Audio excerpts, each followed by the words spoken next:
Hi friends, good afternoon. నేను మీ బాలకృష్ణ. చూడండి friends, ఇది ఒక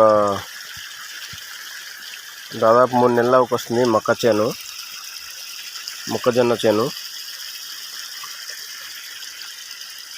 దీనికి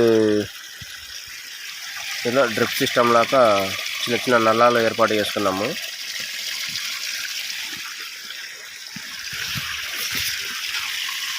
ఇలా నడిస్తే మనకి ఏంటంటే ఇబ్బంది లేకుండా, రైతులకు ఇబ్బంది లేకుండా, ప్రతిసారిగా ఇబ్బంది లేకుండా సాలు పోటీ అది పారుతూ ఉంటాయి. ఒకసారి మలిపి పెడితే సరిపోతుంది. ఇక స్ప్రింక్లర్ పైపుకి 20 ఫీట్ల లెంత్ స్ప్రింక్లర్ పైపుకి ఒక 10-12 బొక్కలు పెట్టి ఇట్లాంటి ట్యాబ్లని ఏర్పాటు చేసుకుంటాం అన్నమాట. ఏర్పాటు చేసుకొని మనం నల్లాలు నీరు అనేది పారబెడతాం. చేనుకి నీరుని పారబెడుతున్నాము. ఓకే